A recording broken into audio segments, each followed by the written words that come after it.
चलिए जानते हैं आज देश और दुनिया की तमाम सिलेक्टेड काम की और 50 महत्वपूर्ण बड़ी खबरों को केवल 10 मिनट में। मगर अभी तक इस वीडियो को लाइक नहीं किए हैं तो लाइक कर दीजिए। न दूरी है न खाई है, मोदी हमारा भाई है, इस नारे के साथ पीएम भाईजान का शुक्रिया अदा करेंगी अयोध्या की मुस्लिम महिलाएं। अखिलेश यादव ने कहा कि अगर उत्तर प्रदेश में राहुल गांधी की यात्रा पहुंचने से पहले सीटों का बंटवारा होगा तो वो भी यात्रा में दिखाई देंगे, लेकिन अगर सीटों का बंटवारा नहीं हुआ तो सपा खड़ी नहीं दिखाई देगी। योगी सरकार ने कार्यक्रमों के अधिकारियों को बैठने को लेकर प्रोटोकॉल जारी कर दिया है। इसके तहत जनप्रतिनिधियों को आगे सीटों पर स्थान मिलेगा।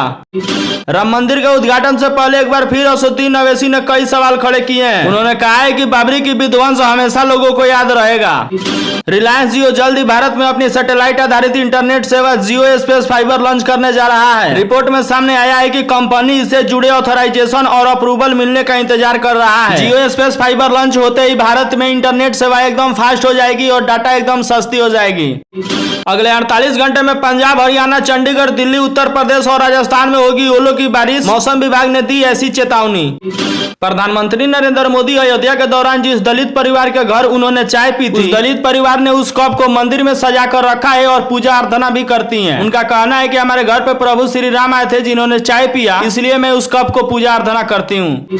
20,000 करोड़ का लेन देन, 16 लोगों की गिरफ्तारी। बंगाल में दूसरे दिन भी ईडी की टीम पर हमला किया गया। हमला करने वाले लोगों ने अधिकारियों पर पथराव किया और वाहनों को तोड़फोड़ किया। भारी संख्या में जमा हुए समर्थकों ने अधिकारियों पर पत्थर फेंके और वाहनों को तोड़फोड़ दिया। समर्थकों ने महिलाओं को आगे रखा, घटना को अंजाम दिया। इन सबके बावजूद भी ईडी तृणमूल नेता को अपने साथ ले जाने में सफल रही।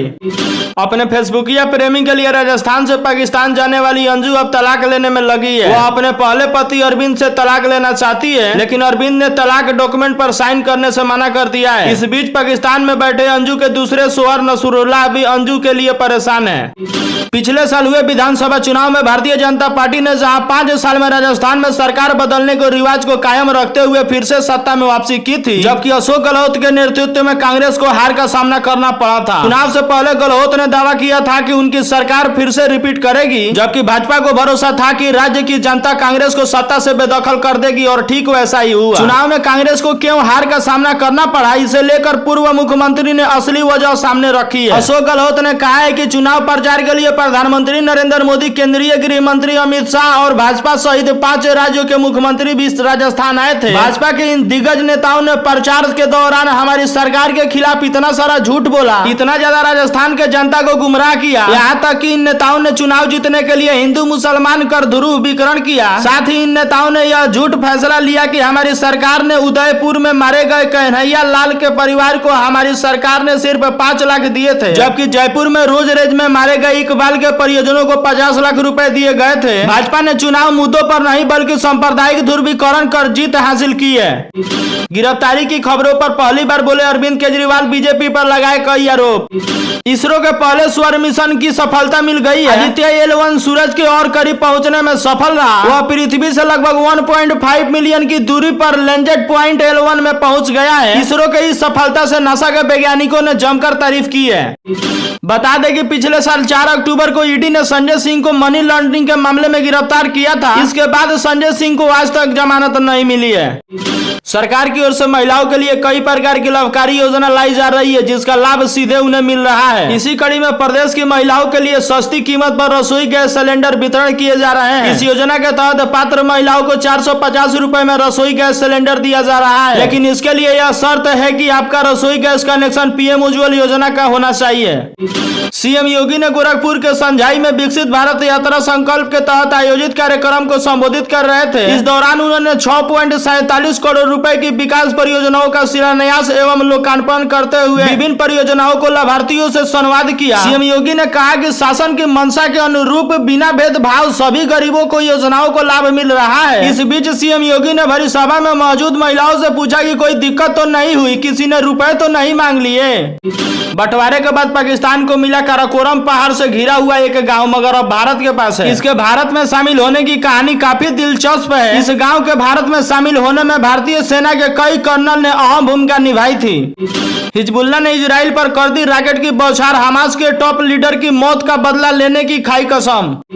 प्याज के भाव में अब फिर से तेजी का असर दिखाई दे रहा है। 3 दिन पहले भारत के सबसे बड़ी मंडी अलवर में प्याज के थोक भाव 1400 से 1500 रुपया क्विंटल था, तो वहीं रिटेल भाव 2500 से 3000 रुपए प्रति क्विंटल बिक रहा था। पिछले 2 दिनों में प्याज के थोक भाव में 200 से 300 रुपए प्रति क्विंटल में तेजी देखने को आई है, जिससे अब प्याज का रिटेल भाव 30 से 40 रुपए किलो हो गया है। प्रधानमंत्री नरेंद्र मोदी की हालिया लक्षद्वीप यात्रा के बाद मालदीव के एक मंत्री की सोशल मीडिया पोस्ट ने विवाद खड़ा कर दिया है। बता दें कि पीएम मोदी पिछले हफ्ते सरनाल किंग गए और अरब सागर में द्वीपों के अपने रोमांचक अनुभव को साझा किया, यह सोचते हुए कि पीएम मोदी की यात्रा का उद्देश्य भारतीय द्वीपों को बढ़ावा देना है। मंत्री अब्दुल्ला महजूम माजिद का दावा है कि भारत लक्षद्वीप को एक अन्य पर्यटन स्थल के रूप में प्रचारित करके मालदीव से ध्यान हटा रहे हैं। माजिद ने आगे कहा कि समुद्र तट पर्यटन में मालदीव के साथ प्रतिस्पर्धा करने में भारत को महत्वपूर्ण चुनौतियों का सामना करना पड़ता है। यह विवाद पिछले साल नवंबर में राष्ट्रपति मोहम्मद मुर्सी के सत्ता में आने के बाद दोनों देशों के बीच शुरू हुआ है।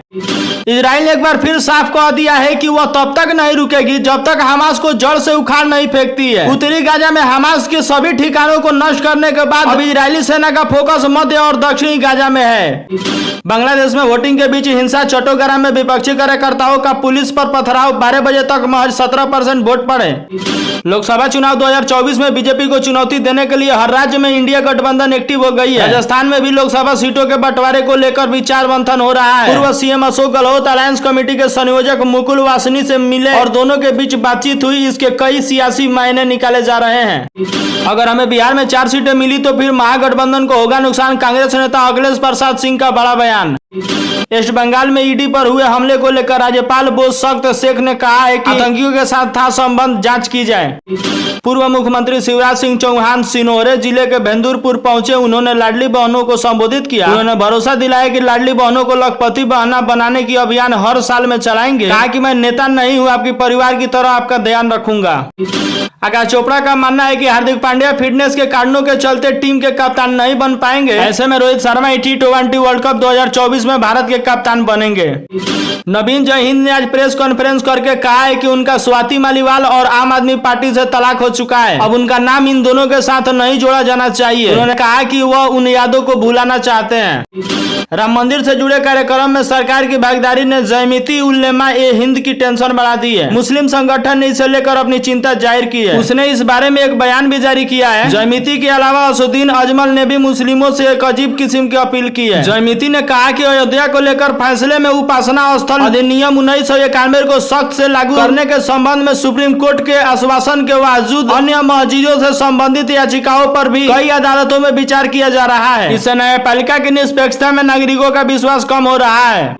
चीन की नीति अपने पड़ोसियों की जमीन पर कब्जे की रही है। चीन धीरे धीरे सीमा पर आक्रमण की दायरा बढ़ाता रहा है। भारत के खिलाफ अरुणाचल में अतिक्रमण के बाद अब ड्रैगन के निशाने पर भूटान है। चीन ने भूटान के राजशाही इलाके में कब्जा करना शुरू कर दिया है। चालाक चूहा है चीन। भारत पर बुरी नजर डालने के बाद अब भूटान को कुतर डाला।